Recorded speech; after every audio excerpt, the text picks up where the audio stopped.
हरिः ओम् श्री गुरुभ्यो नमः। हरिः ओम्। ॐ श्री गणेशाय नमः।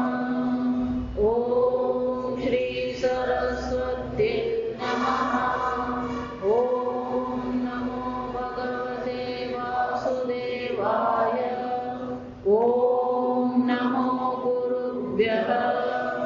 विश्वं दर्पणदृश्यमाननगरे तुल्यं निजान्तर्गतं पश्यन्नात्मनिमायया बहिर्भूतं यथा निद्रया। यः साक्षात् कुरुते प्रबोधसमये स्वात्मानमेवाद्वयम्। तस्मै श्रीगुरुमूर्तये नमः। इदं श्रीदक्षिणामूर्तये। ॐ नमः श्री परमहंसाय स्वादित चरणकमलचिन्मकरन्दाय भक्तजनमानसनिवासाय श्रीरामचन्द्राय वागीशायस्य वदने लक्ष्मीर्यस्य च वक्षसि यस्यास्ते हृदये संवित तन्नृसिंहमहं भजे। विश्वसर्गविसर्गादि नवलक्षणलक्षितं श्रीकृष्णाख्यं परं धाम जगद्धामनमामि तत्। सच्चिदानन्दरूपाय विश्वोत्पत्त्यादिहेतवे तापत्रयविनाशाय श्रीकृष्णाय वयं नुमः। नारायणं नमस्कृत्य नरं चैव नरोत्तमं देवीं सरस्वतीं व्यासं ततो जयमुदीरये। श्रीकृष्णाय वासुदेवाय हरये परमात्मने प्रणतक्लेशनाशाय गोविन्दाय नमो नमः।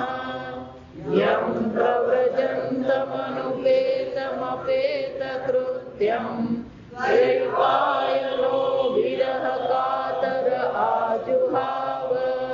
पुत्रेति तन्मयतया तरवो विनेदुः तं सर्वभूतहृदयं मुनिमानतोऽस्मि। वराहमिहिरं नटवरवपुः कर्णयो कर्णिकारं बिभ्रद्वासः कमलकपिशं वैजयन्तीं च मालां।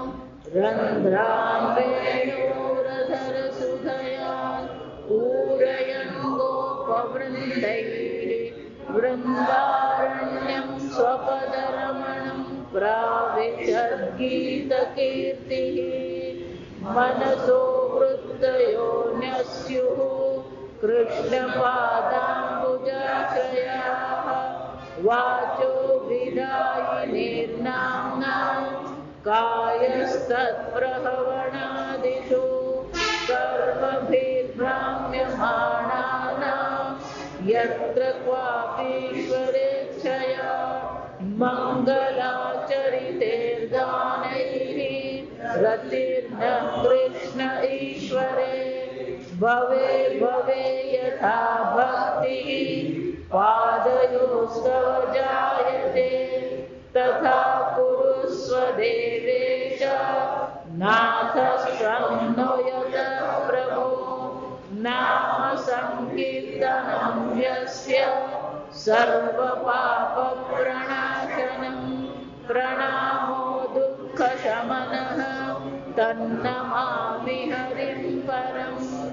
जन्माद्यस्य यतोऽन्वयादिश्चार्थेष्वभिघ्नस्वराट् तेने ब्रह्मरुदाय आदिक कवये मुह्यन्ति यत्सूरयः तेजो वारिमृदां यथा विनिमयो यत्र त्रिसर्गो मृषा धाम्ना स्वेन सदा निरस्तकुहकं सत्यं परं धीमहि निगमकल्पतरोर्गलितं फलं शुकमुखादमृतद्रवसंयुतं पिबत भागवतं रसमालयं मुहुरहो रसिका भुवि भावुकाः।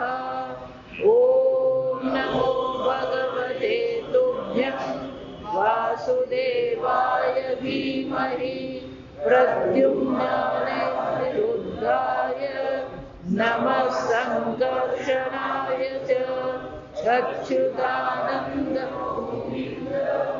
नामोच्चारणभेषजा नश्यन्ति सकला रोगाः तस्मै सत्यं वदाम्यहम् अङ्गनामङ्गनामन्तरे माधवः माधवं माधवं चान्तरेणाङ्गना इत्थमाकल्पिते मण्डले मध्यगः सञ्जगो वेणुना देवकीनन्दनः वंशी विभूषितकरानवनीरदाभात् पीताम्बरादरुणबिम्बफलादरोष्ठात् पूर्णेन्दुसुन्दरमुखादरविन्दनेत्रात् कृष्णात् परं किमपि तत्त्वमहं न जाने।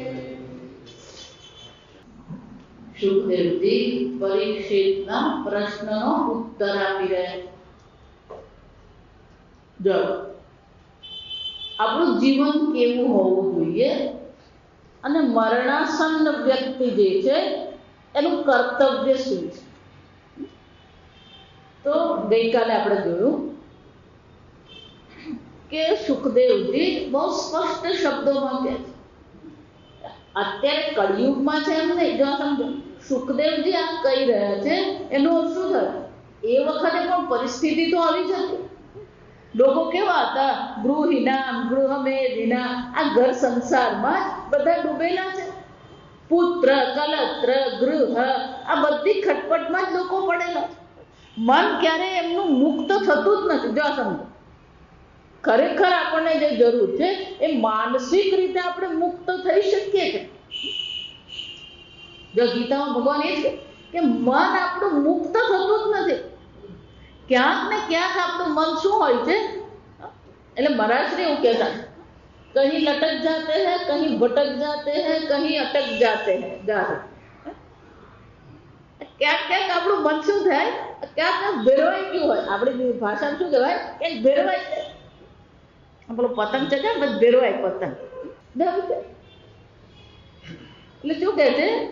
પુત્ર દેહ આપત્ય કલત્રાદિશુ આત્મસૈન્યશુ આ બધું આપણું આત્માને આપણી પોતાની સેના છે. અને આપણી સેનામાં જ આપણે શું થઈ ગયા છે? વ્યસ્ત થઈ ગયા છે.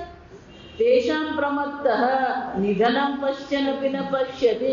આમ સામે મૃત્યુ ઊભું છે છતાં એને મૃત્યુ તો દેખાતું જ નથી. જો વિચાર, દરેક મનુષ્ય એ પ્રકારથી જીવન જીવી રહ્યો છે કે જાણે અમરપટ્ટો લખાવીને આવ્યો. પણ દાદી અમને હંમેશા કહેતા, કંઈ પણ આપણે કહીએ કે દાદી જો તૂટી ગયો, દાદી હવે શું કરીએ? દીકરા કોઈ અમરપટ્ટો લખાવીને આવ્યું નથી. જા સમજ એમને. એમને વાંચતા લખતા આવડતું નહીં, ક્યારેય શાળામાં નતા. પણ હંમેશા અમને કહેતા કોઈ અમરપટ્ટો લખાવીને આવ્યું જ નથી. જો વિચાર, આટલું જો ખબર પડી જાય ને આપણે, જો વિચાર, એટલું જ નહીં, આત્મસૈન્ય શું? પણ એ સૈન્ય કેવું છે? અસત શું? આ બધું કેવું છે? મિથ્યા છે. અસત ભાવ ન વિદ્યતે. ભગવાન ગીતામાં આ છે જ નહીં. જો વિચાર, જે નથી એને માટે આપણે જીવન વ્યસ્ત કરી રહ્યા છે, જીવન વ્યતીત કરી રહ્યા છે. અને જે આત્મ તત્વ છે, પરમાત્મા તત્વ છે, હરિ ભગવાન, સ્મર્તવ્ય શ્રોતવ્યશ્ચ કીર્તિતવ્યશ્ચ. સુખદેવ કહે છે આ બે વસ્તુ છે. એક અસત સંસાર આપણી સામે છે, બીજા સત સ્વરૂપ પરમાત્મા આપણી સામે છે. પેલા અસતમાં આપણી બુદ્ધિ અટવાઈ ગઈ, અસતમાં આપણી બુદ્ધિ વ્યસ્ત રહે છે. પેલો સત પરમાત્મા છે એનું સ્મરણ કરીએ, એનું શ્રવણ કરીએ, કીર્તન કરીએ. અને એટલે શું કહે છે? તસ્માદ ભારત સર્વાત્મા ભગવાન ઈશ્વર હરિ સ્મર્તવ્ય શ્રોતવ્ય. અને એટલા માટે હે ભારત, અર્જુનને ભારત કહેવામાં આવે, આ પરીક્ષિતને પણ શું કહેવામાં આવે? ભારત કહેવામાં.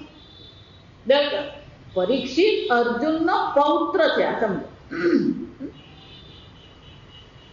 પણ કેમ કે ભરત કુળમાં જે જન્મ્યો એને ભારત કહેવામાં આવે. એટલું જ નહીં, ભા બ્રહ્મ વિદ્યાયામ રત, જેને આ બ્રહ્મ વિદ્યા પરમાત્માની વિદ્યામાં રુચિ છે એને ભારત કહેવામાં આવે. ભા એટલે જે સ્વપ્રકાશ છે, બ્રહ્મ વિદ્યા આત્મવિદ્યા છે. અને એટલે કે છે એટલા માટે હે ભારત, આ જે સર્વાત્મા સર્વના આત્મ સ્વરૂપ જે પરમાત્મા છે એનું તું ચિંતન કર. જા સમજ. એતાવા સાંખ્ય યોગાભ્યામ સદ્વર્મ પરનિષ્ઠયા. જો હવે બહુ સુંદર ચર્ચા શરૂ થાય.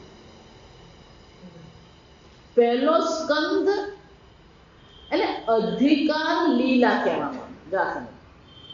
અધિકાર સ્કંદ અથવા તો અધિકાર લીલા છે. આ બીજો સ્કંદ જે છે એટલે સાધન લીલા અથવા તો સાધન સ્કંદ કહેવાય. અહીંયા જે કહેવામાં આવી રહ્યું છે શ્રોતવ્ય સ્મર્તવ્ય કીર્તિતવ્ય. જા શ્રવણ કરીએ, સ્મરણ કરીએ, કીર્તન કરીએ, પણ બધા કરી જ રહ્યા છે. આજે જગતમાં જોઈએ તો શું છે? બધે પેલા ભૂંગળા ચાલુ જોયા. સમજ. ઋષિકેશમાં જાઓ ને, ઋષિકેશમાં જાઓ તો આપણને એમ થાય ચાલો ઋષિકેશ ગયા છે ને તો શાંતિથી સવારે 4 વાગે ઉઠીને ધ્યાન કરીએ. કોઈ ઋષિકેશમાં ધ્યાન કરી શકે જ નહીં. આ સમજ. કેમ? તો એક આશ્રમ વાળો 5 વાગે શરૂ કરે, બીજો આશ્રમ વાળો 5:30 વાગે શરૂ કરે, તો ત્રીજો 6 વાગે ચાલુ કરે, અને 3 ના વજન જુદા હોય. જો આ સમજ. વિચાર. જે ઋષિકેશ હરિદ્વાર જઈ આવ્યા ને એ લોકોને ખબર, સવારનો સમય શાંતિનો સમય છે, ધ્યાનનો છે, જપનો સમય. હવે આશ્રમ વાળા જો પેલું ભૂંગળું ચાલુ કરી દેતા હોય તો વિચારી દો, બહુ મુશ્કેલ છે આ બધી વસ્તુ. કોણ કીર્તન નથી કરતું? કોણ ઈશ્વરનું સ્મરણ નથી કરતું? અને એટલા માટે અહીંયા જે વાત કરવામાં આવી રહી છે બહુ સુંદર ચર્ચા થઈ. શ્રવણ તો કરીએ છીએ પણ એ શ્રવણ ટકવું જોઈએ. સ્મરણ કરીએ ખરા, કીર્તન કરીએ ખરા, પણ કાયમ એ આપણા મનમાં રહે છે ખરું? સતત એ જે સાતત્ય જેને કહે એ સાતત્ય આપણા જીવનમાં નથી. અને એને કારણે શું થાય? શ્રવણ કર્યું હોય ખરું પણ વાગોડવાનો આપણે સમય લેતા નથી. ગાય જે હોય, હું તો ગાય કેવી ને એ પૂછવું પડે. આ સમજ. બાળકોને, આજકાલના બાળકોને કેટલીક વસ્તુ તો આપણે ખોવાઈ ગઈ છે. આ સમજો. યુગમાં જે પરિવર્તન આવી રહ્યું છે એ પરિવર્તનમાં કેટલીક વસ્તુઓ ખોવાઈ ચાલી. જો આ સમજો. ફક્ત એ હવે ચિત્રમાં જ જોવા મળશે. પેલું પનઘટ કહીએ, પનિહારી કહીએ, પાણી મૂકવા માટે પણિયારું કહેવાય.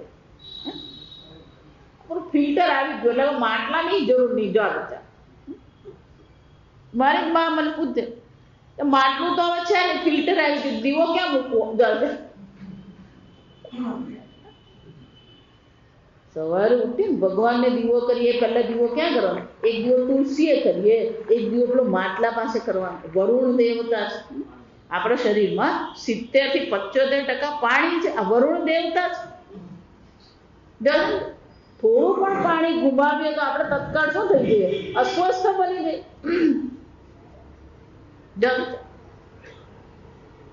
આમ કેટલીક વસ્તુઓ આપણે ગુમાવી રહ્યા. જો જેટલી આધુનિકતા આવી રહી છે, જેટલો વિકાસ થઈ રહ્યો છે, એમાં કેટલીક વસ્તુઓ આપણે ગુમાવી રહ્યા. વિચાર, માટલું એમાં આપણે કહીએ ખરા. એ જ રીતે આ ગાય એમ કહીએ, ગાય વાગોળ. જો આ સમજ, હવે તો આપણે ત્યાં પેલી ગાયોને 24 કલાક શું કરવામાં આવે? બાંધી જ રાખી હોય. ખરેખર ગાયને શું કરવાનું હોય? એને ઘાસ આપ્યું, પછી એને છુટ્ટી મેદાનમાં મૂકવાની હોય. ગાયને જુઓ ને, ખરેખર તમે ગામડામાં રહ્યો ને એ લોકોને ખબર હોય, ગાય પણ બપોર સુધી ઘાસ ચરે. ઘાસ ચરે પછી એક સાદી જગ્યા, સામાન્ય જગ્યા જ્યાં કોઈ વધારે પડતી હલચલ નહીં થતી હોય, એવી જગ્યા પર જઈને બેસી જાય. હવે તો આ લોકો ગાયને જે રીતે રાખે ને, ગાય બેસવાની જગ્યા નહીં હોય એવું હોય. જો ગાય બેસે પછી શું કરે?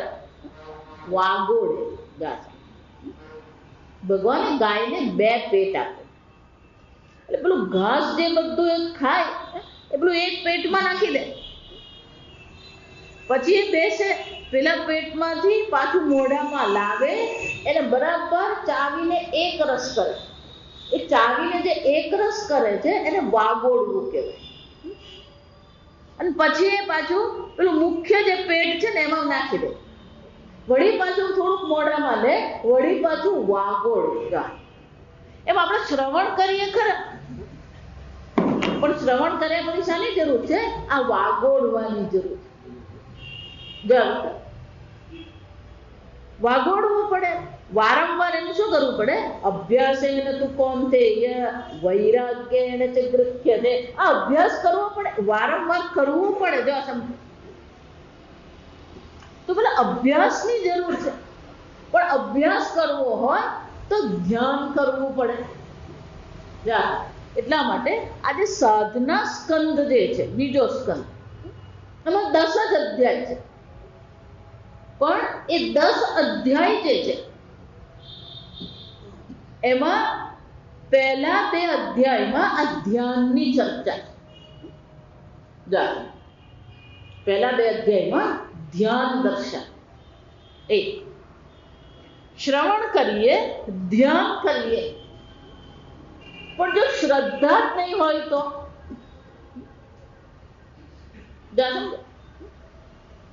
પછીના 3જા ને 4થા અધ્યાયમાં વક્તાની શ્રદ્ધા, શ્રોતાની શ્રદ્ધા. અને ગઈકાલે મેં કહ્યું કોઈને સ્મરણ કરવું નહીં પડે, સ્મરણ થાય. સ્મરણ થાય. અને જ્યારે સ્મરણ થાય ત્યારે મન આપોઆપ શું થઈ જાય? પ્રસન્ન થાય. પેલો દીકરો યાદ આવે, દીકરો યાદ આવે એટલે મન આપણું શું થઈ જાય? પ્રસન્નતા અનુભવ. એટલે શાસ્ત્રમાં રૂપ પ્રસાદમ કહેવાય. શાસ્ત્રમાં શું કહેવાય? આપણી હૃદયની પ્રસન્નતા. તો કે આ ધ્યાન કરવું હોય તો ધ્યાન કરવા માટે શ્રદ્ધા હોવી જોઈએ. શ્રદ્ધાની સાથે સાથે હૃદયની પ્રસન્નતા હોવી જોઈએ. તો 3જા અને 4થા અધ્યાયમાં આ હૃદયની પ્રસન્નતા કેવી હોવી જોઈએ, શ્રદ્ધા કેવી હોવી જોઈએ. જો આપણે શબરીની કથા બધા જાણે છે, પણ એક મુખ્ય અંશ એનો આપણે જાણતા નથી, અથવા એને આપણે જરાક એનું ધ્યાન એ બાજુ આપતા નથી. શબરીને માતંગ ઋષિએ જ્યારે કહ્યું કે અહીંયાથી શ્રી રામ ભગવાન પસાર થશે, પણ ત્યારે શબરી યુવાન હતી, યુવતી હતી. જો આ સમજજો, બિલકુલ યુવતી હતી. અને માતંગ ઋષિએ કહ્યું, ગુરુએ કહ્યું કે અહીંયાથી શ્રી રામ પસાર થવાના છે, તું અહીંયા રહેજે, અહીંયા સાધના કરજે, ચિંતન કરતી રહેજે, એક દિવસ તને શ્રી રામના દર્શન અવશ્ય થશે. ગુરુના શબ્દો પર એને પૂર્ણ શ્રદ્ધા હતી અને એવી અટલ શ્રદ્ધા હતી કે રોજ સવારે ઉઠીને શું કરતી હતી? એ રસ્તો સાફ કરતી હતી. શ્રી રામ માટે જે પણ ઋતુ હતી એ ઋતુ પ્રમાણેના ફળ, ફૂલ અને બધું શું કરે? એ તૈયાર સવારે રાખતી. પણ જ્યારે શ્રી રામ ત્યાં એને ત્યાં પધારે ત્યારે એ વૃદ્ધ થઈ ગઈ ગામ. એનો અર્થ શું થયો? કેટલા વર્ષો સુધી એની શ્રદ્ધા ડગીને. હું એટલે વારંવાર અત્યારે તો લોકોને જપ કરવાનું કહીએ ને, પેલું 2 માળા કરે પછી આંખ ખોલીને જોઈ ભગવાન આવ્યો કે નહીં આવ્યો, નવરો બેઠો એમાં. વિચાર, યુવતી હતી, વૃદ્ધ થઈ ત્યારે શ્રી રામ, પણ એને એવું પૂછ્યું નથી ક્યારે આવશે. જો આ સમજો. અને ન આવ્યા 1 વર્ષ, 2 વર્ષ, 5 વર્ષ, 10 વર્ષ વીતી ગયા તોય એના મનમાં કોઈ સંશય ઉભો નહીં થયો. ના સમજો કે ગુરુજી કહ્યું એ બરાબર કહ્યું છે કે નથી કહ્યું. હા, શ્રવણ કરીએ પણ શ્રવણની સાથે સાથે શું હોવું જોઈએ? પેલી શ્રદ્ધા હોવી જોઈએ. આપણે વેદાંતમાં ભણીએ, ગુરુ વેદાંત વાક્યેષુ વિશ્વાસઃ સા શ્રદ્ધા. વિવેક ચૂડામણી તરત જુદી રીતે, ગુરુ વેદાંત વાક્યેષુ સત્ય બુદ્ધિ અવધારણા. સત્ય બુદ્ધિ આપણને તો એ ખબર નથી, પણ ગુરુજીએ કહ્યું છે તે શું હોવું જોઈએ? સત્ય હોવું જોઈએ. અવધારણા એટલે કે નિશ્ચય કરવાનો. આજે તો લોકોને કોઈ કઈ શ્રદ્ધા જ નથી આપતા. પહેલો જ પેલો પ્રશ્ન ઉઠાવ, ખરેખર કૃષ્ણ ભગવાન થઈ ગયા? જો વિચાર, આ ભગવાન વૃંદાવનમાં હતા ખરા? તું હતો. આ સમજો, ભગવાન શું કહે છે? બહુની મેં વ્યતીતાની જન્માની તવ ચાર. અર્જુન, મારાય ઘણા જન્મ થઈ ગયા ને તારાય ઘણા થઈ ગયા. વિચાર, વિચાર. ઇન્ટરનેટ પર તમે જાઓ ને, હમણાં 6 મહિના પર આ બહુ મોટો વિષય બની ગયો, પણ આપણા પંડિતો જે છે એ બરાબર આમ જાણકાર છે. પ્રશ્ન એવો ઉઠાવવામાં આવ્યો, જો આ સમજો, શ્રી કૃષ્ણ હિસ્ટોરિકલ ઓર મિથ. મિથ એટલે કાલ્પનિક.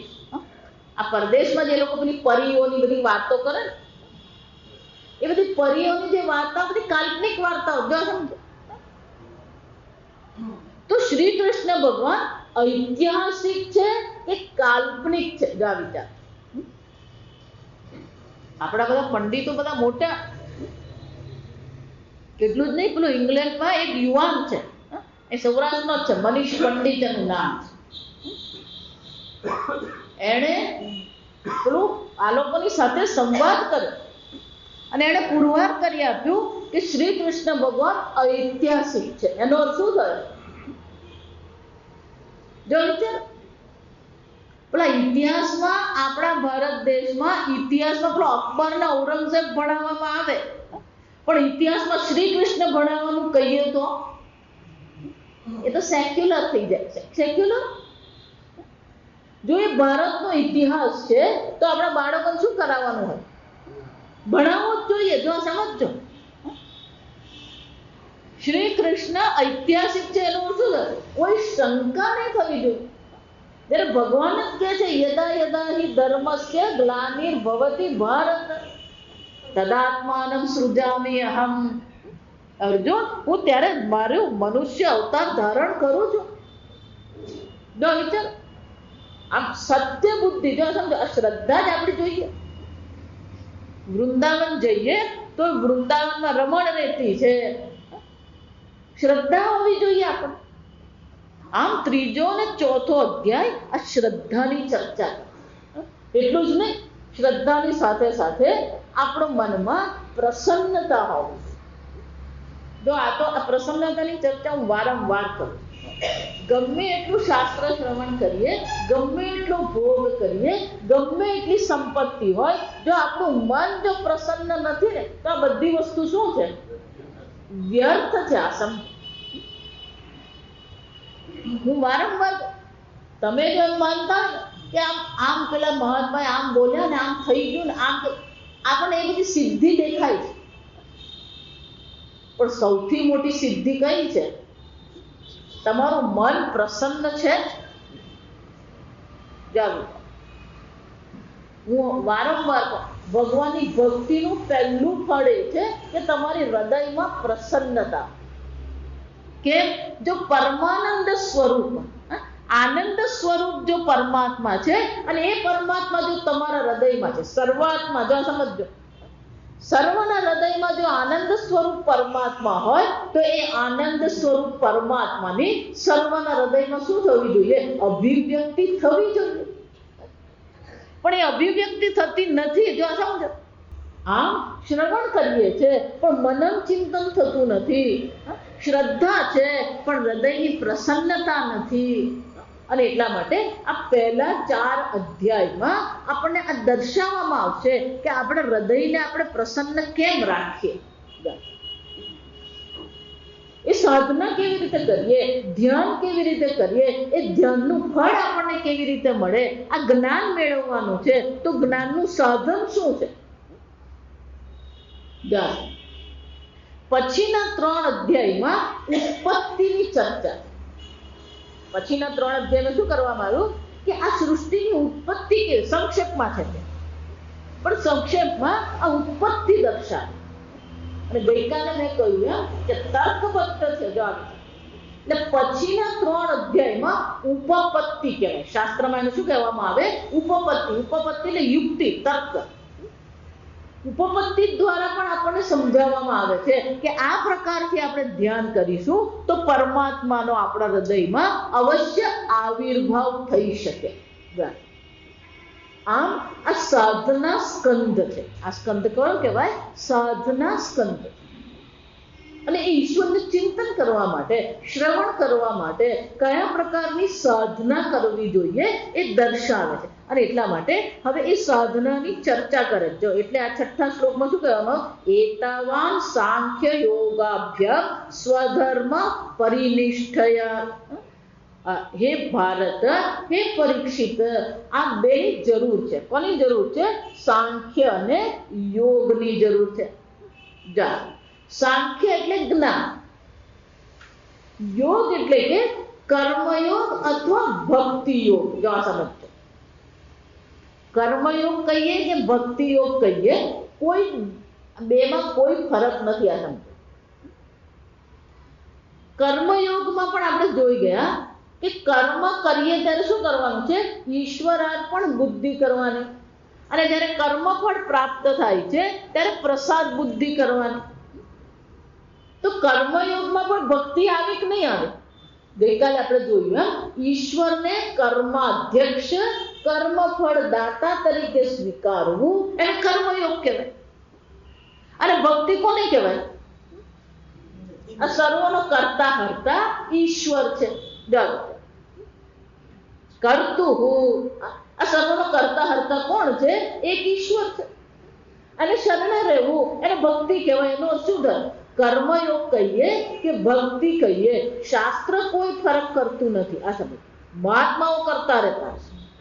અને એટલા માટે સુખદેવજી બે જ કહે છે, સાંખ્ય યોગાભ્યામ.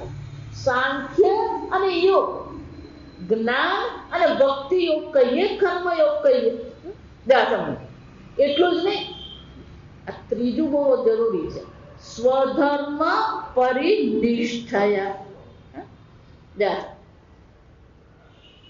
કોઈ પણ શાસ્ત્ર પકડીએ, ગમે એટલી જ્ઞાનની ચર્ચા કરે, ભક્તિની ચર્ચા કરે, પણ સ્વધર્મના ત્યાગની ચર્ચા કોઈ કરતું નથી. આ સમય તમને ભગવાને જે પરિસ્થિતિ આપી છે એ પરિસ્થિતિમાં તમારા માટે જે આવશ્યક છે એ તમારે અવશ્ય કરવા.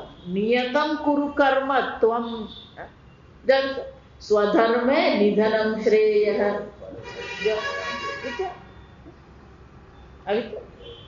એટલું જ નહીં, સ્વકર્મણા તમભ્યચ સિદ્ધિ વિંદતિ માનવ. અને એટલું જ નહીં, અહીંયા શબ્દમાં શું કહે છે? પરિનિષ્ઠ. પરિતઃ, સારી રીતે સ્વધર્મનું આપણે પાલન કરીએ.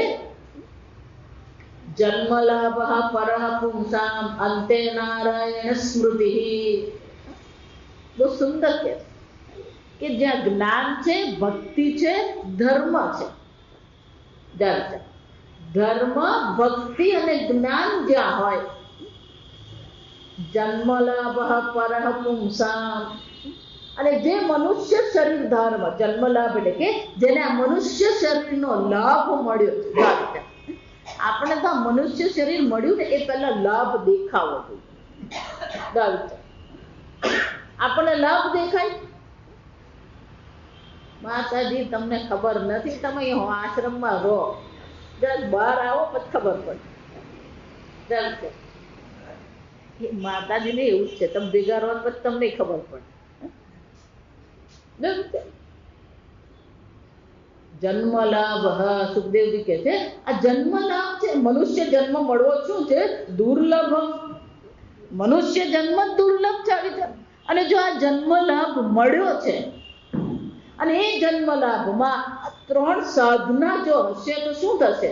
અંતે નારાયણ સ્મૃતિ. અંતે અવશ્ય નારાયણની સ્મૃતિ થવાની છે. જો અંતકાલે ચ મામેવ મુક્તમ. આ એક શ્લોક અહીંયા જુઓ ને તો પેલો ગીતામાં શ્લોક મળી જાય. આ સમજ, ક્યાં તો ગીતામાં શ્લોક મળે અને ક્યાં તો ક્યાંક ઉપનિષદનો મંત્ર આવી જાય. આ સમજ, ઉપનિષદના શ્લોક નહીં કહેવાય. આ સમજ, ઉપનિષદના શું કહેવાય? મંત્ર, વેદના મંત્ર.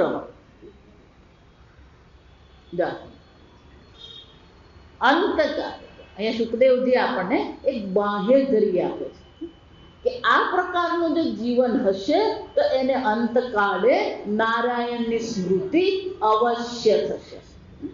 એટલું જ નહીં, હે સુખદેવ અને હે પરીક્ષિત, ફક્ત અંતકાળની જ વાત નથી.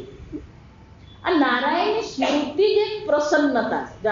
હવે મહિમા કહે કે નારાયણનું સ્મરણ કરવું, નારાયણનું ચિંતન કરવું, એ પણ એક વિશેષ વસ્તુ છે.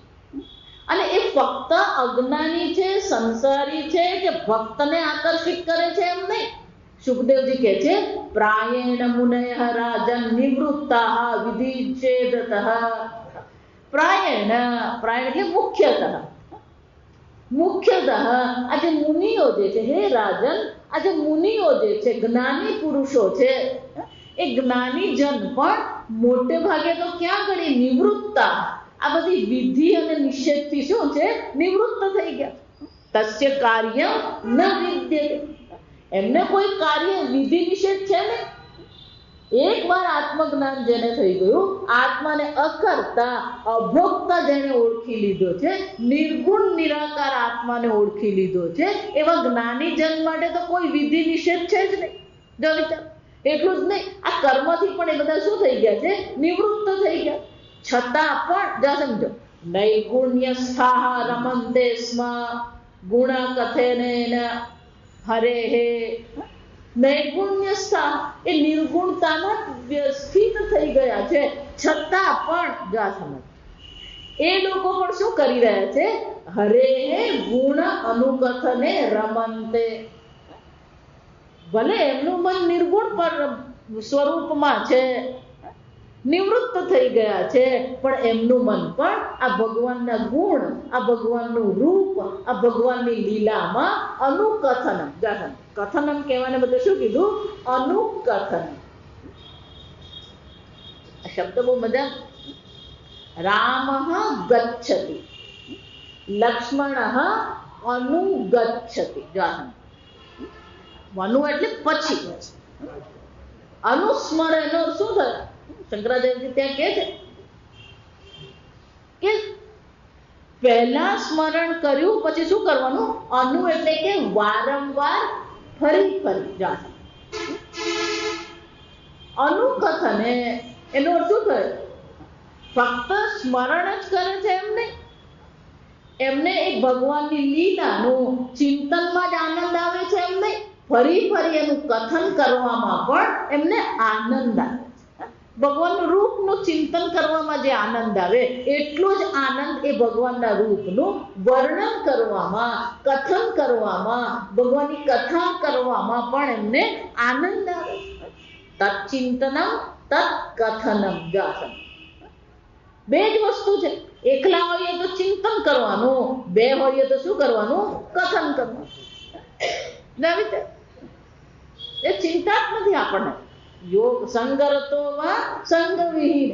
એકલો છે તો એ ચિંતા નથી, અને કોઈ હોય તો પણ આપણે ચિંતા છે જ નહીં. જો એટલે વારંવાર કે આપણે પેલા સામેવાળાને સાંભળીએ એ શું કહે આપણને. પણ જ્યારે આપણે શાસ્ત્ર શ્રવણ કરી રહ્યા છે, ભાગવત શ્રવણ કરી રહ્યા છે, તો પેલો સામેવાળો એની કથા શરૂ કરે ને એ પહેલા આપણે શું કરી દેવાનું? કાલે માતાજી શું કહ્યું એ બધું કહી દેવાનું. પેલા સાંભળવું જ નહીં સાંભળવું જ્યાં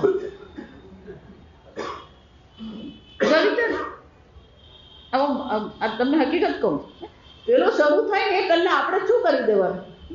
શરૂ થઈ જવાનું. કેમ? આપણું કલ્યાણ થાય, એનું કલ્યાણ થાય. એ જે કહેવાનું છે ને એમાં એનું કલ્યાણ નથી, આપણું કલ્યાણ નથી. આ સમજતો. આગળ કહી ગયા સુખદેવજી કે હે પરીક્ષિત, તમારો પ્રશ્ન કેવો છે? લોકહિતમ, સર્વનું કલ્યાણ કરનાર. આ સામેવાળાને આપણે કહીએ આજે શું શ્રવણ કર્યું, આજે કેવું ચિંતન થયું, આજે શું વાંચ્યું, આપણે સામેવાળાને સમજાવીએ. કેમ કે સત્સંગ વિના બીજો કોઈ ઉદ્ધાર છે જ નહીં. આ સમજો. આમ આપણા જીવનમાં બે જ વસ્તુ, ક્યાં તો પેલો સંસાર છે અને ક્યાં તો પછી આ સત્સંગ છે. અને લઈ શું કે છે? અનુકથને. એ વારંવાર એમને કથા કહેવામાં, વારંવાર કહેવામાં કંટાળો આવે ને. હમણાં જ કોઈ મને પૂછતું, પેલું વલસાડમાં ભગવદ્ ગીતા ફરીથી શરૂ કરી, બારડોલીમાં ફરીથી શરૂ કરીને 7મા અધ્યાય પહોંચી ગયા. એટલે ફરી શરૂ કર્યું. એટલે મને કે આ ફરી ફરી ગીતા ભણાવવાની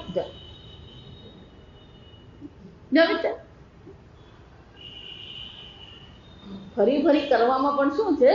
આનંદ છે. અનુકથને ગુણ અનુકથને હરે હે રમંતે. આ નિર્ગુણ નિરાકાર જાણનારા જ્ઞાનીજનો પણ હે પરીક્ષિત ક્યાં ઘડી રમણ કરે છે? આ ભગવાનના ગુણ ગાન ગાવામાં જ એમનું જીવન વ્યતીત થાય છે. અને એટલું જ નહીં, ઇદમ ભાગવતમ નામ પુરાણમ બ્રહ્મ સંહિતમ અધીતવાન દ્વાપરાદૌ પિતુઃ દ્વૈપાયનાદહમ. અને હે પરીક્ષિત, આ ભાગવત જે છે, આ ભાગવત પુરાણ જે છે એ મારા પિતા પાસે મેં એનું સ્મરણ કર્યું છે, એનું શ્રવણ કર્યું છે. અને એ શ્રવણ કર્યું છે ખરું, પણ આ ભાગવત કેવો છે? બ્રહ્મ સંહિતમ. બ્રહ્મ સંહિતમ એટલે કે વેદ સંહિતમ. વેદ વિરોધી નથી, એ કેવું છે? વેદ સંમત છે. ભલે પુરાણ છે પણ છતાં પણ જે વેદમાં કહેવામાં આવ્યું છે એ ભાગવતમાં કહેવામાં આવ્યું છે. અને અધીતવાન, મેં પણ એનું અધ્યયન કર્યું. જો એટલે આપણે કથા સાંભળીએ, ખરેખર ભાગવતનું શું કરવાની જરૂર છે? અધીતવાન, અધ્યયન કરવાનું. એક એક શ્લોકનું આપણે શું કરીએ? અધ્યયન કરીએ. પણ ક્યારે કર્યું તમે? દ્વાપર આદો. દ્વાપર આદો, અને આદો શબ્દનો સામાન્ય રીતે આરંભ ભાવો અર્થ કરીએ. જો ખરેખર દ્વાપરને આદિમાં ને દ્વાપરના અંતમાં છે. જો એટલે જ કહું, આ ભાગવતનું જે સંસ્કૃત છે ને અઘરું છે. દ્વાપર આદો જો એમ તમે કહો ને તો એનો અર્થ શું થાય? દ્વાપરના આરંભમાં. પણ સુખદેવજી ભાગવતની જે રચના થઈ એ દ્વાપરના અંતમાં થઈ. જો વિચાર તો કે દ્વાપરના અંતમાં એવો અર્થ આ શબ્દનો કેવી રીતે કરવો? આને સમાસ કહેવામાં આવે. એને શું કહેવાય? સમાસ કહેવાય. પેલો રામેશ્વર એમ કહીએ ને, આપણે આગળ જોઈ ગયા કે રામેશ્વર એમ કહીએ તો રામ અને ઈશ્વર બે શબ્દ છે. એટલે જ્યારે રામ ભગવાને ત્યાં દરિયા કિનારે પેલું શિવજીની સ્થાપના કરી અને પૂજા કરી અને નામ રામેશ્વર એવું રાખ્યું. એટલે આપણા નારદજી ખરા ને, નારદજીની પેલી બુદ્ધિ ચાલુ થઈ ગઈ. નવો શબ્દ આવે ને એટલે બુદ્ધિ ચાલુ થવી જોઈએ. નારદજી વિચાર કરે આ રામેશ્વર એવું નામ તો પડી ગયું, પણ એનો અર્થ શું કરવો? એટલે રામજી પાસે જઈને પૂછ્યું કે હે શ્રી રામ, આ રામેશ્વર શબ્દ તમે કહો તો કે એનો અર્થ શું થાય? તો કે રામસી ઈશ્વર રામેશ્વર, જે રામના ઈશ્વર છે ને રામેશ્વર કહેવાય. પછી ઈશ્વર પાસે ગયા શંકર ભગવાન. શંકર ભગવાન તમારું નવું નામ પડ્યું કે તમારા નવા લિંગની સ્થાપના થઈ. તો કે હા મને સમાચાર મળ્યા ખરા નારદજી. કે તમારું નવું નામ રામેશ્વર પડ્યું. એટલે આ રામેશ્વર શબ્દનો અર્થ શું થાય? હવે શંકર ભગવાન એવું કહેવાનું નથી કે હું રામનો ઈશ્વર, કારણ કે એ કોનું ચિંતન કરે? રામનું ચિંતન કરે.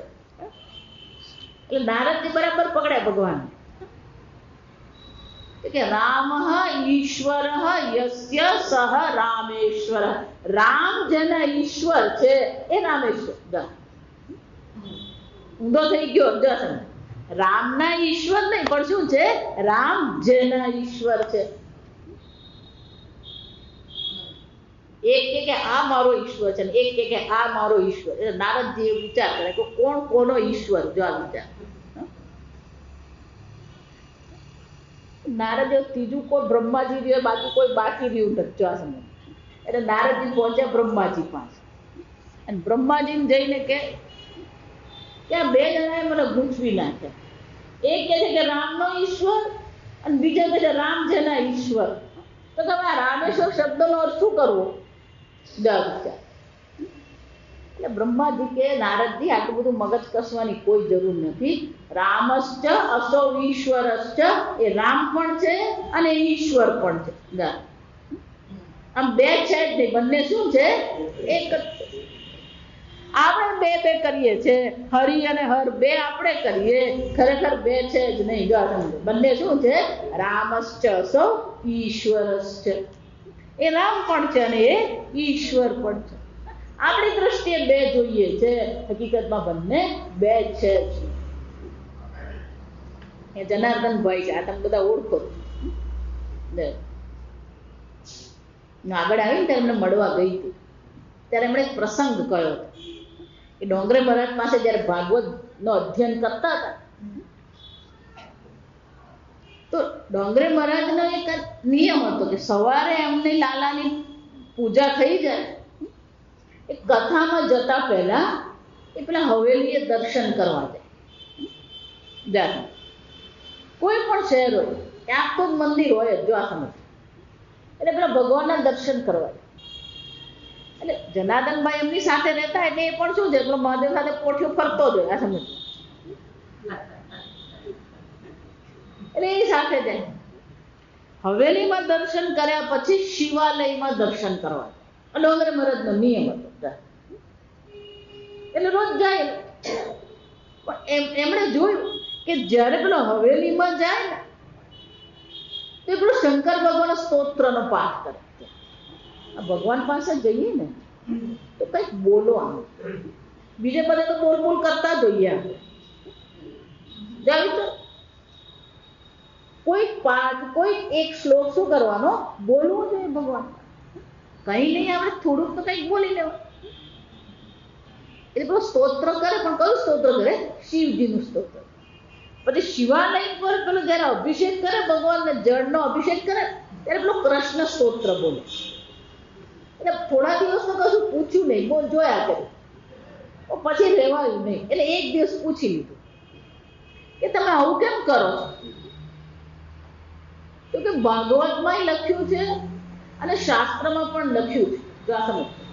આ ડોંગરે બધા કે હરિ અને હરમાં જે ભેદ કરે ને એની ભક્તિ ક્યારેય પૂર્ણ થતી નથી. કે લોકોને હું કહેવા માંગુ છું કે કૃષ્ણ પાસે જઈને હું હરની ચિંતન કરું છું અને હરિ પાસે જઈને શું કરું છું? હરનું ચિંતન ને હર પાસે જઈને હરિનું ચિંતન. હરિ અને હર બે છે જ નહીં. રામ કહીએ કે ઈશ્વર કહીએ, બંને શું છે? એક જ છે. જો આને સમાસ કહેવાય. એવી રીતે દ્વાપર આદો સમાસ છે. જો દ્વાપર અને આદિ બે સમાસ. તો દ્વાપર આદો સીધો અર્થ કરીએ તો દ્વાપરનો આરંભ થાય. પણ પેલો બહુવ્રીહી સમાસ કરે ને, દ્વાપર આદિ યસ્ય, દ્વાપર જેના પહેલા છે એનો શું થયો?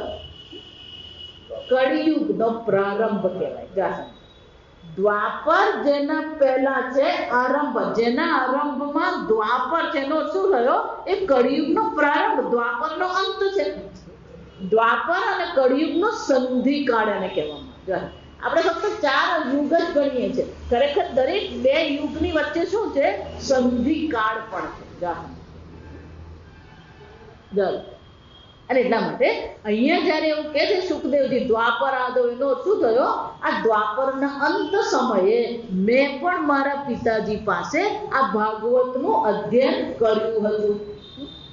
એટલું જ નહીં, પરિનિષ્ઠિત અપી નૈર્ગુણ્યે, ભલે મારી બુદ્ધિ પેલા નિર્ગુણ પરમાત્મામાં, નિર્ગુણ બ્રહ્મમાં સારી રીતે નિષ્ઠ થઈ ગઈ હતી, છતાં પણ ઉત્તમ શ્લોક લીલયા ગૃહિત ચેતા રાજર્ષે આખ્યાનમ યદ અધીતવાન.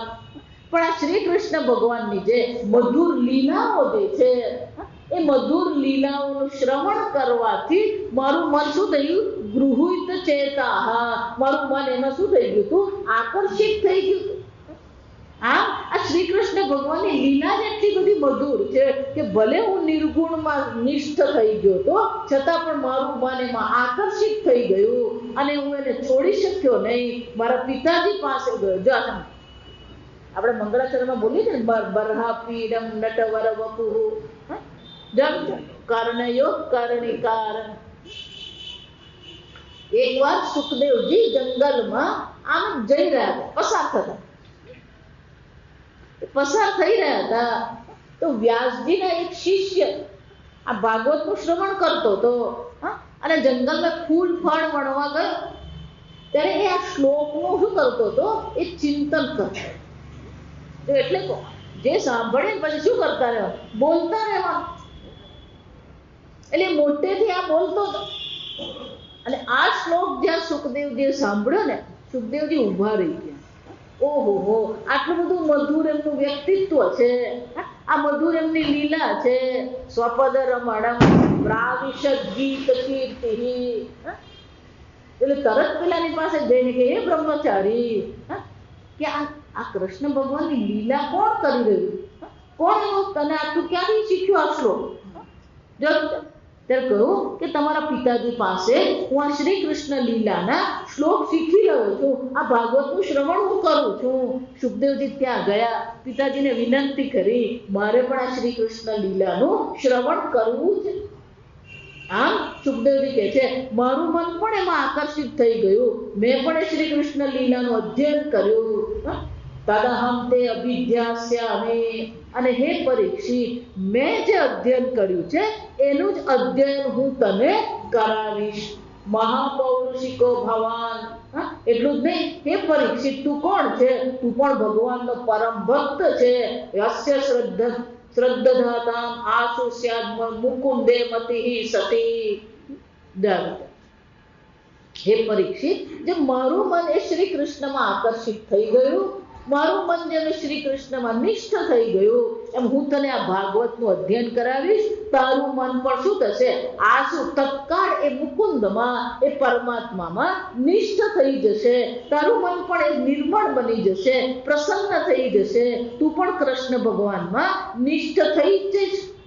કેમ? શ્રદ્ધાતામ, તું કોણ છે? શ્રદ્ધાળુ છે, ભગવાનનો પરમ ભક્ત છે. અને જો સમજો, આપણે ગઈ વખતે જોયું કે પરીક્ષિત નામ કેમ પડ્યું? ગર્ભમાં એને મુકુંદ પરમાત્માના દર્શન થયા હતા, પિતાંબરધારી પુરુષના દર્શન થયા હતા, અને એટલા માટે જન્મ થયો ત્યારે એ કોને શોધતો હતો? કે ગર્ભમાં મને જે પરમ પુરુષના પિતાંબરધારી ગદાધારી પરમાત્માના દર્શન થયા હતા એ પુરુષ ક્યાં છે? આમ દરેક વસ્તુને શું કરતો હતો? પરીક્ષા કરતો હતો. એટલા માટે તેનું નામ પડી ગયું પરીક્ષિત. હનુમાનજીએ પણ શું કર્યું? સીતા માતાએ પેલા મોતીની માળા આપી. મોતી માળા જેવી આપી ને એક એક મોતી દાંતથી તોડીને જોવા માટે. એટલે સીતા માતાએ વિચાર કર્યું આ વાંદરો તો વાંદરો જ છે. એટલે મોતીની કોઈ કિંમત જ નથી. એટલે બધી સીતા માતાને એમ જીવ પડી ગયો તો મોતી તોડી નાખ્યા. જસમ આવા કિંમતી મોતી અમૂલ્ય મોતી જે તોડી નાખે. એટલે અલ્યા હનુમાન શું કરે તું? આ મોતીની માળા એટલે આમાં જોઉં છું અંદર રામ છે કે નહીં.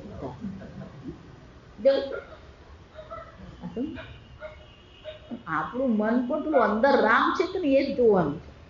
પેલો અંદર સંસાર જ ભરેલો છે. એ અંદર કૃષ્ણ છે કે નહીં, રામ છે કે નહીં. અને એટલે કે છે કે હે પરીક્ષિત, તું પણ આ ભાગવતનું શ્રવણ કરીશ, અધ્યયન કરીશ તો શું થશે? આસુષ્યાન મુકુંદે મતિ સતી. આ તારી મતિ જે છે, તારી બુદ્ધિ શું થશે? તત્કાળ એ શ્રી કૃષ્ણ ભગવાનમાં નિષ્ઠ થઈ જશે. એતન નિર્વિદ્યમાનાનામ ઈચ્છતામ અકુતો ભયમ યોગીનામ રૂપ. કે છે કે હે પરીક્ષિત, લોકો કોની ઈચ્છા કરે? જો વિચાર, લોકોને ભગવાનની ઈચ્છા છે. આગળ પેલો અસત શબ્દ વાપરો.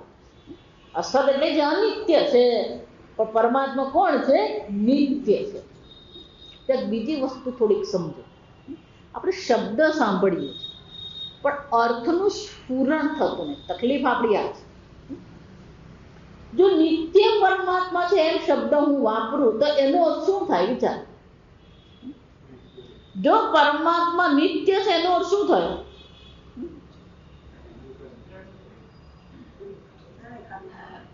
ત્રણે કાળ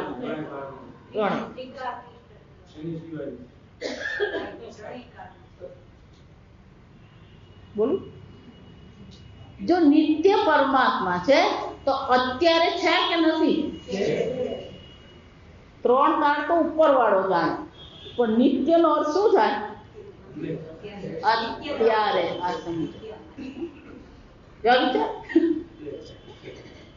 ત્રણ કાળ કરીને એટલે ભગવાન દૂર છે નહીં. નિત્ય નો અર્થ શું થાય? અહીંયા અને અત્યારે ભગવાન છે. વિચાર. નિત્ય બોલીએ છે ખરા, પણ અર્થ ક્યારે સ્ફુરણ થાય? અહીંયા ભગવાન છે. માતાજી એવો કઈ અનુભવ અમને તો થતો જ નથી. તકલીફ ત્યાં સુધી થાય. આ સમજો. એટલે જ કહું, જો નિત્ય અર્થ સમજાઈ ગયો હોય તો પછી શું થવું જોઈએ? અત્યારે ભગવાન છે. પછીની વાત નથી, ભવિષ્યની વાત નથી, ભૂતકાળની વાત નથી. શું છે? અહીંયા. ભગવાન જો સર્વાત્મા છે તો એનો અર્થ શું થયો? અભિન્ન છે. થોડુંક વેદાંત જો. થોડુંક ગળામાં માટી કે માટીમાં ઘડો? આ ભલે ભાગવત સાંભળવા તમે આવ્યા હોય, પણ ભાગવત આવું જ છે. આ સમજ. એટલે હું હંમેશા કહું, મારા પ્રવચનમાં તો ચા પીને આવું. બધા મહાત્મા ચા છોડાવે, હું કહું ચા પીને. કેમ? બુદ્ધિ વિચારતી હોવી. ગળામાં માટી કે માટીમાં ગળો?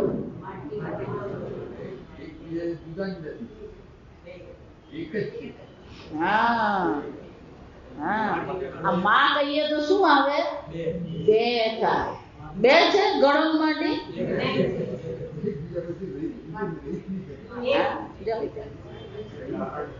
આ સમજો. શરૂઆતમાં એમ કહ્યું એનો શું થયું? ઈશ્વરમાં જગત કે જગતમાં ઈશ્વર નહીં. ઘડામાં માટી નથી, માટીમાં ઘડો નથી, ઘડો માટી છે. જો આ સમજો, ઘડો માટી છે. એમ સર્વમાં ઈશ્વર છે એમ નહીં. સર્વાત્મા ભગવાન ઈશ્વર. એનો અર્થ શું થયો? અહીંયા જે કંઈ છે અહીંયા જ ભગવાન છે એમ નહીં. અહીંયા જે કંઈ છે એ સર્વ પણ શું છે? ઈશ્વર માત્ર છે. અખિલ બ્રહ્માંડમાં એક તું શ્રી. એનો અર્થ શું થયો? અહીંયા અત્યારે જે છે શું છે? ઈશ્વર છે. માતા જરાક ભારત થઈ ગયું.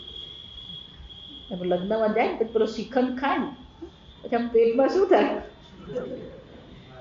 આ તો પેટમાં પથ્થરો પડ્યો ને એવું લાગે. આશુ મુકુંદે મતી. તત્કાળ એની બુદ્ધિ ક્યાં સ્થિત થઈ જાય? એ મુકુંદમાં, ઈશ્વરમાં સ્થિત. જો એટલે આપણને ભગવાનને છે ને ભવિષ્યમાં મૂકવાની આદત પડી ગઈ. આપણે ભગવાનને પરલોકમાં મૂકવાની આદત પડી ગઈ.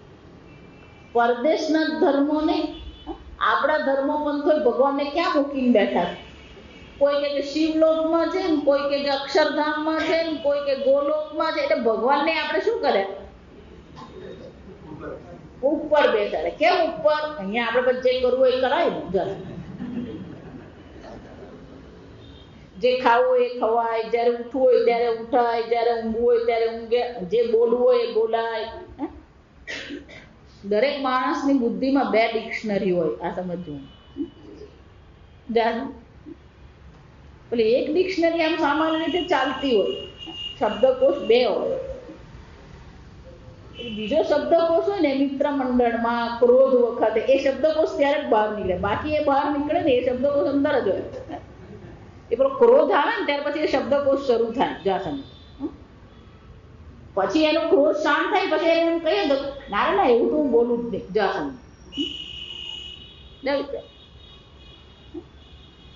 એ પછી જે બોલવું હોય, જે ખાવું હોય એ બધું ક્યારે થાય? ભગવાનને શું કરવો પડે? એટલે તો અત્યારે અહીંયા પરમાત્મા છે. સત્ય બુદ્ધિ અવધારણા. લાગતું નથી તો શું કરવાની જરૂર છે? શ્રદ્ધા કરો. પેલો સત્યકામ જાબાલ, જાબાલ સત્યકામ, એને આ બ્રહ્મ વિદ્યાની ઈચ્છા થઈ, એ ગયો એકલો જ ગયો. જો સમજ, ગુરુજી પૂછ્યું તારું ગોત્ર કયું? તો કે ખબર નથી. તારા પિતાજી કોણ? કે ખબર નથી. તારી માને પૂછીને આવ.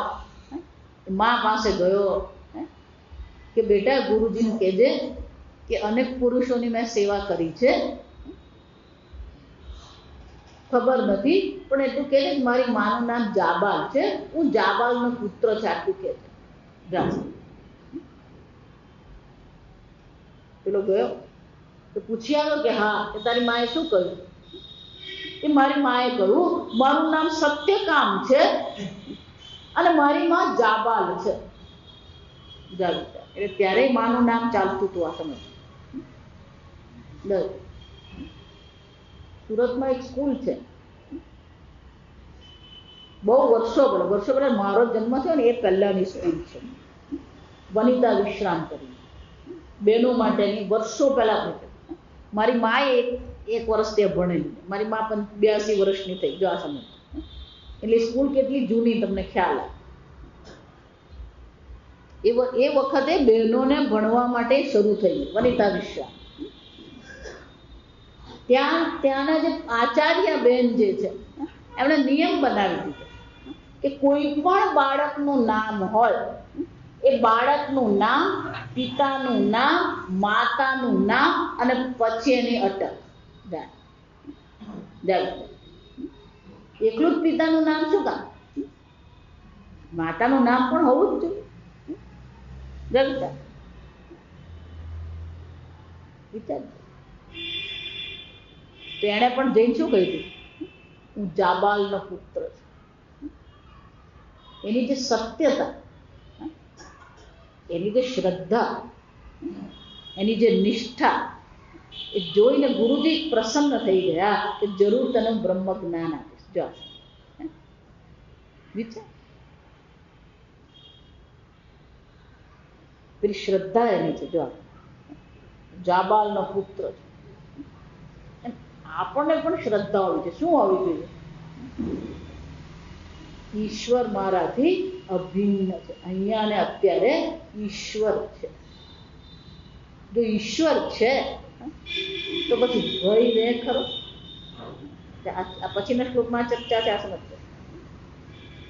આખું તો ભાઈ તો પછી ભય કયો? જો વિચાર, અહીંયા અત્યારે જો ઈશ્વર છે તો પછી ચિંતા કરવાની જરૂર છે? કિમ નામ તવ વિશ્વંભર. આપણે તો ભગવાનને આ પ્રશ્ન પૂછવા, કિમ નામ તવ વિશ્વંભર. હે ભગવાન, તમારું નામ વિશ્વંભર છે. વિશ્વમ, આ સંપૂર્ણ વિશ્વનું ભરણ પોષણ કરનાર તમે છો. અને જો તમે વિશ્વંભર છો તો ભાઈ મારે ચિંતા કરવાની જરૂર છે? કોઈ ચિંતા નહીં. આ સમજો. એટલે એ કહે છે કે જો એ ખરેખર પરમાત્મામાં પૂર્ણ શ્રદ્ધા છે, ગુરુમાં શ્રદ્ધા છે, મહાત્માના વાક્યમાં આપણને શ્રદ્ધા છે, શાસ્ત્રમાં આપણી શ્રદ્ધા છે, તો પછી ભયને કોઈ કારણ રહેતું નથી. અને એટલે એતમ નિર્વિદ્યમાનાનામ ઈચ્છતામ અકુતો ભયમ યોગિનામ નૃપ નિર્ણિતમ હરેર્નામ અનુકીર્તનમ. પણ જેને આમાં રુચિ નથી એને રુચિ ક્યાં છે? પેલા પરલોકમાં જેની રુચિ છે. અને એ પરલોકમાં રુચિ છે એટલું જ નહીં, કે પરલોકમાં કેમ રુચિ થઈ? પરલોકમાં રુચિ થઈ કેમ થઈ? કોઈ પણ ઈચ્છા ક્યારે થાય? જ્યાં સુધી સુખ બુદ્ધિ થાય નહીં ત્યાં સુધી ઈચ્છા થાય નહીં. ના સમજો. તો પરલોકની જો ઈચ્છા છે એને એનો શું થયો? એને સુખ ક્યાં મૂકી દીધું? પરલોકમાં મૂકી દીધું. અને પરલોકમાં સુખ મૂકીને પછી શું વિચારી રહ્યો છે? અહીંયા શું છે? હું દુઃખી છું અને પરલોકમાં જઈને હું સુખી થઈશ. તો અહીંયા દુઃખ જોવું એ ઈશ્વરની અવગણના થઈ કે નહીં? હું એટલે વારંવાર બધાને કહું કે તમે જો એમ માનતા હોય કે હું ભવિષ્યમાં હવે પછી હું સુખી થઈશ, એનો અર્થ શું થાય? અત્યારે હું દુઃખી છું. અત્યારે હું દુઃખી છું એ કહેવું પણ ઈશ્વરની અવગણના છે. જો નિત્ય ઈશ્વર છે, શરૂઆતમાં ઈશ્વર છે, તો પછી દુઃખ અને ભય હોઈ શકે? પણ છતાં બધા શું વિચારી રહ્યા? મારા જેવો દુઃખી કોઈ નહીં. માતાજી, મારું દુઃખ કોઈ સમજતું જ નથી. જો વિચાર, આમ પોતાને દુઃખી ગણવું પણ કોની અવગણના છે? ઈશ્વરની અવગણના. જો એ નિત્ય પરમાત્મા છે, જો એટલે ફરી વારંવાર બોલતી રહું છું નિત્ય શબ્દ, આ સમજો, આ મગજમાં ઘૂસી જવો જોઈએ. બરાબર? જો નિત્ય પરમાત્મા છે, આનંદ સ્વરૂપ પરમાત્મા છે, તો પછી દુઃખ નામની વસ્તુ શક્ય જ નથી.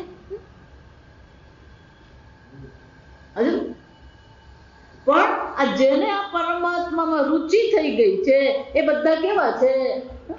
નિર્વિદ્યમાન એટલે કે વૈરાગ્ય વિરક્ત છે. આ જગત લોક પરલોક કોઈ પણ વસ્તુમાં એમને શું છે? નિર્વિદ્યમાન, કોઈ પ્રકારની સુખ બુદ્ધિ કરતા જ નથી. નિર્વેદ એટલે વૈરાગ્ય, નિર્વિદ્યમાન એટલે કે આ વૈરાગ્ય કરનારા છે. આમાં સુખ એ જોતા જ નથી. જો સમજો, આ જગતમાં સુખ નામની વસ્તુ જ નથી. જન્મ મૃત્યુ જરા વ્યાધિ દુઃખ દોષ અનુદર્શન. અને કે છે એતન નિર્વિદ્યમાનાનામ ઈચ્છતામ અકુતો ભયમ. જેણે પરમાત્માની ઈચ્છા કરી છે, જેને આ જગત પ્રત્યે વૈરાગ્ય થઈ ગયો છે, અકુતો ભયમ, એને શું છે? કુતો ભયમ એટલે કે કોનો ભય? અકુતો ભયમ, એને કોઈનો ભય રહેતો નથી. યોગીનામ ઉપનિર્ણિતમ, અને આ નિર્ણય હું કરતો નથી, આ મારો નિર્ણય નથી. કોનો નિર્ણય છે? આ મહાન જ્ઞાની પુરુષોનો, યોગીઓનો નિર્ણય છે કે જેણે આ જગત પ્રત્યે વૈરાગ્ય કેળવ્યો છે. વૈરાગ્ય શતકમમાં એટલા માટે શું કહેવામાં આવે? વૈરાગ્યમેવ અભયમ જાસમ. આ જગતની અંતર્ગત જો આપણે અભય થવું હોય તો ઉપાય એક જ છે, અને ઉપાય કયો છે? વૈરાગ્યમેવ અભયમ. કેમ? વિત્તે રૂપાલાદ ભયમ. ધન હશે ને તો પેલા ઇન્કમ ટેક્સ વાળાને શું રહેવાનું? ભય રહેવાનું. કાય જશે ને તનુ, આ કાયા છે, કૃતાંતાદ ભયમ. આ દેહમાં બુદ્ધિ કરીને બેઠા છે તો પેલો કૃતાંતાદ, પેલા યમરાજનો ભય રહેવાનો. કુલે ચ્યુતિ ભયમ. કુળની બહુ આપણે ઈચ્છા કરતા હોય, અમારું કુળ તો બહુ સારું, એ કોઈ તો પાકે જ. આ સમજવા, ભગવાનને થયું તો આપણું તો ક્યાં બાકી રહેવાનું? કુલે ચ્યુતિ ભયમ. રૂપે જરાયા ભયમ. બહુ રૂપનો અભિમાન હોય, 2-5 વર્ષ નીકળવા જ દેવાના. આ સમજ. પછી પેલો શું કરતો હોય? એ પછી 1975 નો ફોટો બતાવે. આ સમજો, 2011 નો નહીં બતાવે. આ સમજો. રૂપે જરાયા ભયમ. બધે ભલે રીપુ ભય. પોતાને બહુ બળવાન માનતા હોય ને તો શેરને માટે શું હોવાનો? કોઈ સવા શેર ઊભો જ હોય. શાસ્ત્રે વાદ ભયમ. આપણને એમ થતું હોય મને તો બધું જ આવડે, મને બધું આવડે, મને ગીતા એ ખબર, ઉપનિષદે ખબર. પૂજ્ય સ્વામીજી આને માટે બહુ સરસ ચર્ચા કરી. 2 મિત્રો સ્કૂલમાં જાય, બંને મુસલમાન જાય. પેલો એક ત્યાંનો જ હતો, પણ બીજો નવો આવેલો. પછી મિત્રતા થઈ ગઈ બંનેની મિત્રતા થઈ ગઈ. એટલે બંને સાથે સ્કૂલે જાય, સ્કૂલેથી આવે. એટલે પછી એક પૂછ્યું, એટલે સાથે થવામાં મિત્રતા થાય ને પછી નામ પૂછે. જા એ પછી નવો આવ્યો તો એને પેલા પૂછ્યું કે તારું નામ શું? એટલે પેલા કીધું જહા ખાન. જાસમ. એને શું કીધું? જહા ખાન. જહા ખાન એમ કહ્યું ને એટલે એને વિચાર્યું જહા ખાન આખા જગતને ખાવા વાળો, આખા જગતનો શું છે? બાપ. જાસમ. જહા ખાન. જાસમ. આ વિચાર કરો, જો એનું નામ જહા ખા હોય તો આપણું નામ એનાથી નીચું તો હોવું જોઈએ નહીં. જા સમજો. પેલા તારું નામ શું? તુજે ખા.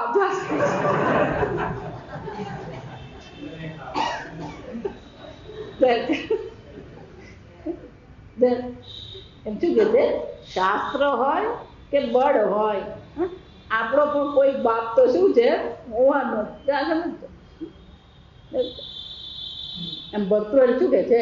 શાસ્ત્રે વાદ ભયમ બલે રીપુ ભયમ.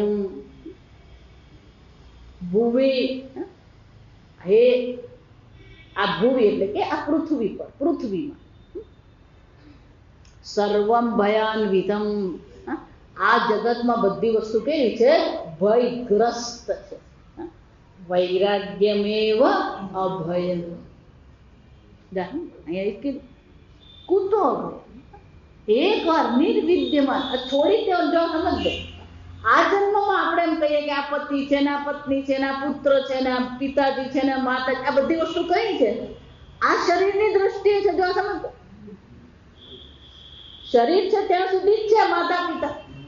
શરીર છૂટે પછી કોણ પિતા, કોણ માતા, કોણ પુત્ર? જો સમજ. કાતે જનની કોતે તાતઃ. ભજગોવિંદમાં શું કહ્યું? કોણ તારી માતા, કોણ તારા પિતા, કોણ તારો પુત્ર? આ મનુષ્ય જન્મની દ્રષ્ટિએ વિચારીએ છીએ આપણે. આમ આ બધું અનિત્ય છે. આ મનુષ્ય જન્મની દ્રષ્ટિએ બરાબર છે, પણ ખરેખર કોણ પિતા, કોણ માતા? જો વિચાર. આમ આ બધા પ્રત્યાવો વિચાર કરીને ચિંતન કરીને શું કરવાનું છે? નિર્વિદ્યમાનાનામ, જે લોકોએ આ પ્રકારથી વૈરાગ્ય કેળવી લીધો છે, એ લોકો શું કરે છે? હે નૃપા, હે પરીક્ષિત, નિર્મિતમ હરેર નામ અનુકીર્તનમ, એ લોકોએ તો નિર્ણય જ કરી લીધો છે કે અમારું જીવન તો ક્યાં વ્યતીત થવું જોઈએ? હરેર નામ અનુકીર્તનમ, આ ઈશ્વરનું નામ લેવું, ઈશ્વરનું ચિંતન કરવું, એ જ અમારું જીવન છે, એ જ આપણા જીવનનું લક્ષ્ય છે. બીજી બધી વસ્તુ તો કેવી છે? ભયયુક્ત છે, બીજી બધી વસ્તુ અનિત્ય છે, એમાં આપણી બુદ્ધિને વ્યસ્ત રાખવાની જરૂર નથી. એ બધાથી આપણે શું કરવાની જરૂર છે? વૈરાગ્ય કેળવી લેવાનું. આગળ આપણે આવો. ઓમ સ્વસ્તિ પ્રજાભ્યઃ પરિપાલયન્તાં ન્યાયેન માર્ગેણ મહિં મહિષાઃ ગોબ્રાહ્મણેભ્યઃ શુભમસ્તુ નિત્યં લોકાઃ સમસ્તા સુખિનો ભવन्तુ કાલે વર્ષતુ પર્જન્યઃ પૃથ્વી સસ્યશાલિની દેશોऽयं શોભરહિતઃ બ્રાહ્મણાः સन्तુ નિર્ભયાः ઓમ સર્વેષાં સ્વસ્તિર્ભવતુ સર્વેષાં શાન્તિર્ભવતુ સર્વેષાં પૂર્ણં ભવતુ સર્વેષાં મંગળં ભવતુ સર્વે ભવन्तુ સુખિનઃ સર્વે સन्तુ નિરામયાઃ સર્વે ભદ્રાણિ પશ્યन्तુ મા કશ્ચિत् દુઃખભાગ્ ભવેत् અસતો મા સદ્ગમય તમસો મા જ્યોતિર્ગમય મૃત્યોર્મા અમૃતં ગમય. ઓમ